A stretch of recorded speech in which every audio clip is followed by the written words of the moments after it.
इस nursing recap channel में आपका हार्दिक स्वागत है। मैं हूं अक्षय शर्मा और मैंने एक सीरीज चालू की थी गायनिक और ओबीजी पे, जिसमें मैंने आपको बताया था मैं पूरी गायनिक और ओबीजी के बारे में आपको बताऊंगा। ठीक है, तो हमने गायनिक स्टार्ट की थी जिसमें हमने पिछली क्लास में फेलोपियन ट्यूब को कंप्लीट किया था। ठीक है, आज हमारा टॉपिक होगा ओवरी। ठीक है, तो ओवरी के बारे में जो भी हम सारा पढ़ेंगे। ठीक है, तो ओवरी, ठीक है, ओवरी होता क्या है। ठीक है, प्राइमरी सेक्सुअल ऑर्गन होता है फीमेल के अंदर जो होता है ओवरी। ठीक है, और इट इज अ फीमेल गोनेट, मतलब इसको फीमेल गोनेट भी बोला जाता है। ठीक है, क्योंकि ये जो इंपॉर्टेंट ओवम होता है, ठीक है, उसको उसका फॉर्मेशन करता है। ठीक है, इसलिए इसको तो प्राइमरी सेक्सुअल ऑर्गन मतलब जो डायरेक्ट हेल्प करता है। ठीक है, मतलब जो मेन प्रोसेस होता है फीमेल के अंदर ओवम का फॉर्मेशन, ठीक है, उसमें जो डायरेक्ट जो हेल्प करता है, ठीक है, वो होता है ओवरीज, इसलिए इसको प्राइमरी सेक्सुअल ऑर्गन बोला जाता है। ठीक है, और फीमेल गोनेट भी बोला जाता है इसको। ठीक है, गोनाड्स मतलब इंपॉर्टेंट जो होते हैं ऑर्गन, ठीक है, उसको अपन बोलते हैं फीमेल गोनेट्स। ठीक है, जो ओवम का फॉर्मेशन करता है। ठीक है, दूसरा अपन बात करते हैं इसके साइज की, लेंथ, विड्थ और थिकनेस की।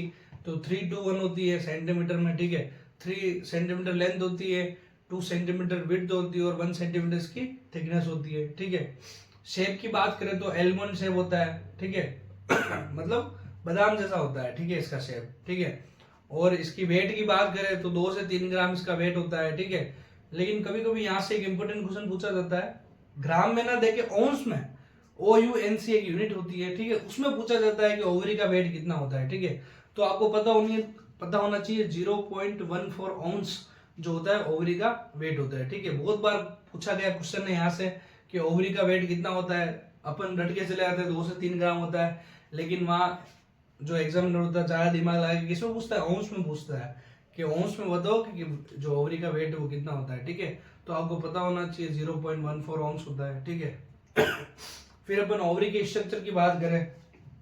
ठीक है, तो ओवरी मेनली, ठीक है ओवरी में क्या होता है, पूरा जो प्रोसेस होता है ओवम फॉर्मेशन, ठीक है, फॉलिकल्स वगैरह बनते हैं, कॉर्पस ल्यूटेम बनता है, पूरा मेंस्ट्रुअल साइकिल वगैरह का जो भी प्रोसेस होता है वो सब इसमें होता है। ठीक है, तो ओवरी के अंदर क्या होता है, ओवरियन फॉलिकल्स प्रेजेंट होते हैं। ठीक है, तो एफएसएच आता है छठे डे पे, वो इन फॉलिकल्स पे काम करता है। ठीक है, फॉलिकल्स पे काम करता है तो फिर primary follicle, secondary follicle, follicle बड़ा होता जाता है और 13वें 14वें दिन पे क्या होता है, ग्रेफिन फॉलिकल बनता है। ठीक है, तो 14वें दिन तक क्या होता है, मैं आपको मेंस्ट्रुअल साइकिल में इसको पूरा अच्छा से बताऊंगा कि एलएच कब बढ़ता है, क्यों बढ़ता है, एफएसएच कब आता है, कब काम करता है, ये पूरा मैं आपको मेंस्ट्रुअल साइकिल पढ़ूंगा तो बताऊंगा। अभी बस छोटा सा ध्यान रखिए कि 14वें दिन पे, मतलब 12वें 13वें दिन पे एलएच सर्ज होता है, मतलब एलएच अपनी पीक लेवल पे होता है। ठीक है, और 14वें दिन पे एलएच क्या करता है, ग्रेफिन फॉलिकल को रप्चर करवाता है और ग्रेफिन फॉलिकल में जो ओवम का फॉर्मेशन हुआ था उस ओवम को रिलीज करवाता है। ठीक है,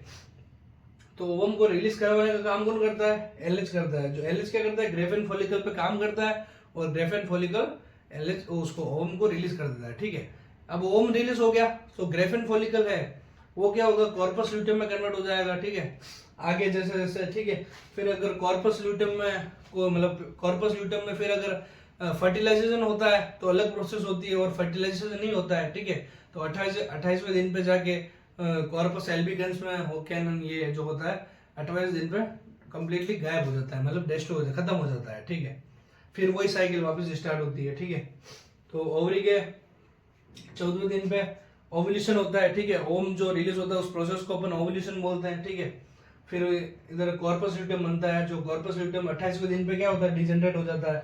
ठीक है, फिर वापस वही साइकिल स्टार्ट हो जाती है। ठीक है, ओवरी के मेनली जो आउटर लेयर होती है उसको जर्मिनल एपिथेलियम बोलते हैं। ठीक है, ओवरी के मेनली 2 पार्ट्स होते हैं, ओवेरियन कॉर्टेक्स जो आउटर वाला पार्ट होता है और जो अंदर वाला पार्ट होता है वो होता है ओवेरियन मेडुला। ठीक है, तो ओवेरियन कॉर्टेक्स में जो फॉलिकल्स वगैरह सब मैचुरेशन वगैरह होता है, ग्रेफिन फॉलिकल बनता है, ये पूरा मैं आपको मेंस्ट्रुअल साइकिल पढ़ूंगा तो बताऊंगा। ठीक है, अभी सिर्फ ओवेरियन मेडुला के बारे में पढ़ते हैं। तो ओवेरियन मेडुला, ठीक है, इनर वाला पार्ट होता है ये। ठीक है, इनर वाला पार्ट, और ओवेरियन मेडुला जो मैक्सिमम ओवरी में जो ब्लड सप्लाई और नर्व सप्लाई होती है ना, ठीक है, वो इस मेडुला वाले पार्ट में ही होती है। ठीक है, तो ये आपको ध्यान रखना चाहिए, यहाँ से क्वेश्चन बन सकता है कि कौन सा पार्ट है जो जिसमें ओवरी में ज्यादा ब्लड सप्लाई और नर्व सप्लाई होती है। ठीक है, तो ओवेरियन मेडुला आपको पता होना चाहिए।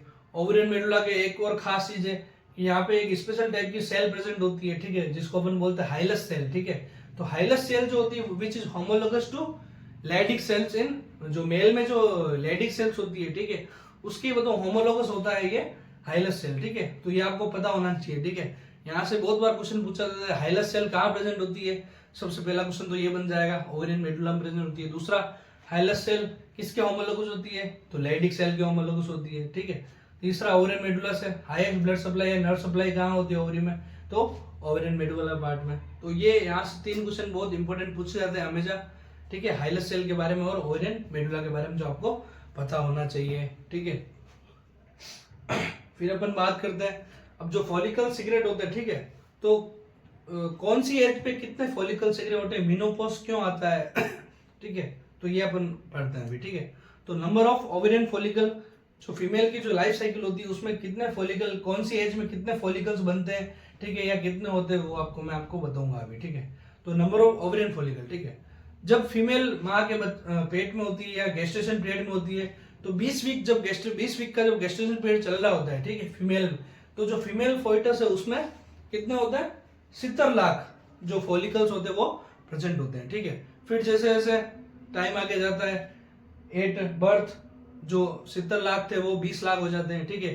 फिर एट प्यूबर्टी और कम हो जाते हैं, 4 लाख के लमसम बचते हैं, ठीक है। अब मीनोपॉज क्यों होता है, क्योंकि जब जब जैसे जैसे उम्र बढ़ेगी फॉलिकल्स क्या एक बार बन जाता है, ऐसा नहीं है कि बनते रहते हैं, एक बार बन गए वो, अब वो बस खत्म होते निकलते जाते हैं और उनकी जो नंबर है वो कम होता रहता है, ठीक है। तो बनते नहीं है, ठीक है, बन जाते हैं, एक बार 70 लाख बन गए, फिर जैसे जैसे वो निकलते रहेंगे, ठीक है। 20 लाख मेंस्ट्रुअल साइकिल आएगी, निकलते रहेंगे, 20 लाख हुए, 4 लाख हुए। अब मीनोपॉज जब 45 की उम्र तक पहुंचती है वुमन, तब क्या होती है, जो फॉलिकल्स की संख्या है वो बहुत कम हो जाती है, ठीक है। अब फॉलिकल्स जब होंगे नहीं तो मेंस्ट्रुअल साइकिल होगा ही नहीं, ठीक है। तो मेंस्ट्रुअल साइकिल नहीं होगा तो मीनोपॉज आ जाएगा। इसलिए 45 से जो 50 की जो उम्र होती है उसमें क्या होता है, जो मीनोपॉज वाला जो पीरियड होता है वो आ जाता है वुमन में, ठीक है। फिर अपन बात करते हैं लास्ट ओवरी का, जिसको अपन बोलते हैं ब्लड सप्लाई और ब्लड सप्लाई, ठीक है। तो आर्टियल सप्लाई होती है, जो लेफ्ट वेंट्रिकल से अओर्टा निकलती है, ठीक है, वहां से एब्डोमिनल अओर्टा से एक आर्टरी निकलती है जिसको अपन बोलते हैं ओवेरियन आर्टरी, ठीक है। वही ओवेरियन आर्टरी ओवरी को सप्लाई करती है, ठीक है। वीनस सप्लाई की बात करें तो ओवरी से निकलेगी ओवेरियन वेन, और ओवेरियन वेन जो है वो इंफीरियर वेना केवा में जुड़ के वापस वही प्रोसेस स्टार्ट हो जाता है, ठीक है। तो ये ओवरी होता है, प्राइमरी सेक्सुअल ऑर्गन होता है फॉर फीमेल, ठीक है, जो डायरेक्ट ओवम के फॉर्मेशन में काम होता है, इसको फीमेल गोनेट भी बोलते हैं, ठीक है।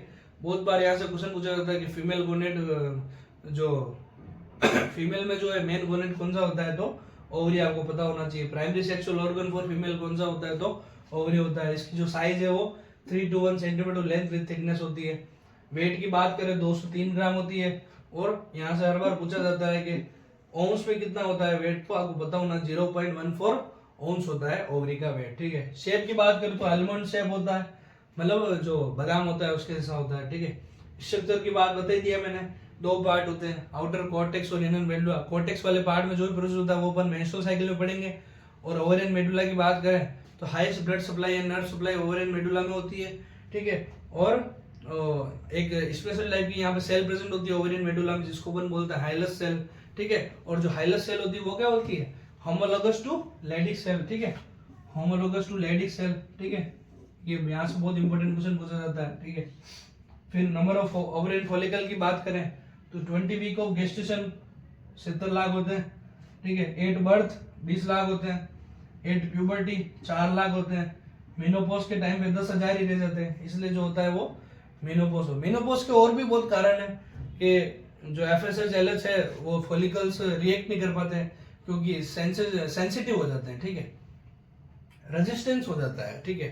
इसलिए मैं जब मेंस्ट्रुअल साइकिल पढ़ूंगा तब मैं आपको इसको पूरा बताऊंगा, ठीक है, कैसा क्या होता है, ठीक है। ब्लड सप्लाई की बात करें तो आर्टियल सप्लाई लेफ्ट वेंट्रिकल से एब्डोमिनल अओर्टा निकलती है, और फिर वो ओवेरियन आर्टरी निकलती है एब्डोमिनल अओर्टा से, ठीक है। वेनस सप्लाई की बात करें तो ओवेरियन वेन निकलती है ओवरी से, और वो ओवेरियन वेन जाके इंफीरियर वेना केवा में मिल जाती है, ठीक है।